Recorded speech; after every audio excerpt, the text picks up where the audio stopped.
Tadi sudah dibuat produk yang oleh Pak Adri tadi, dan kalau menurut saya memang ada beberapa hal yang perlu diperhatikan di dalam proses pembuatannya, terutama karena proses pembuatan itu akan berpengaruh kepada hasil akhir produk yang akan dibuat.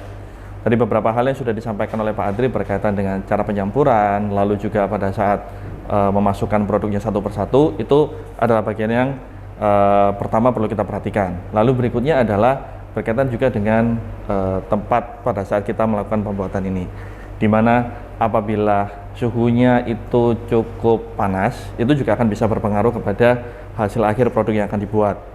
Dan karena ini juga berkaitan dengan serbuk. Nah, ini juga hal yang juga penting bagi kita pada saat kita memix beberapa bahan yang bersifat serbuk, itu adalah keamanan kita pribadi. Yaitu pada saat kita membuatnya, usahakan kita menggunakan masker agar apapun yang mungkin pada saat kita pembuatan itu ada yang terbang residunya, itu tidak terhirup. Dan yang berikutnya juga sebaliknya, pada saat kita mungkin sedang mengolah produknya ini, mencampur bahan-bahannya, kita tidak menggunakan masker, itu akan ada potensi droplet yang mungkin akan berpengaruh kepada hasil akhir dari produknya. Lalu pada saat pencampuran beberapa bubuk, gula dan sebagainya, itu kita juga perlu perhatikan mengenai teknik menyampurnya.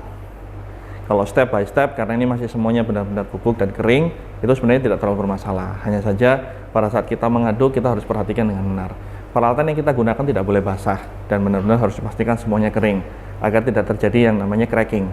Apakah itu cracking? Jadi cracking itu kalau seumpamanya kita tahu, kita di rumah mungkin pernah mempunyai seperti minuman yang berbahan dasar bubuk, dan pada saat kalau sudah terlalu lama kita buka tutup, itu kita mengistilahkannya itu cracking, menggumpal. Kita menggunakan istilahnya itu untuk cracking, dan itu bisa terjadi karena karena proses oksidasi, yang kedua juga mungkin karena kelembapan.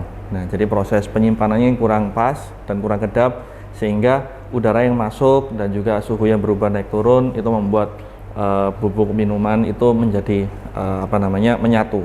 Nah, itu yang cracking, itu yang harus kita hindarkan. Apalagi kalau ini nanti produknya dipakai dalam jangka waktu yang panjang, karena sebenarnya cukup bagus produk ini bisa bisa dicampurkan dengan beberapa jenis minuman, menu yang akan dibuat, karena bahan dasarnya kurang lebih akan sama.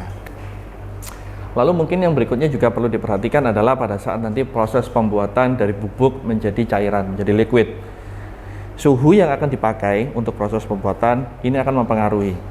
Kenapa saya katakan ini mempengaruhi? Biasanya kecenderungan minuman-minuman seperti ini berbahan dasar bubuk itu akan lebih nikmat jika dibuat dengan kondisi yang dingin, artinya menambahkan es batu.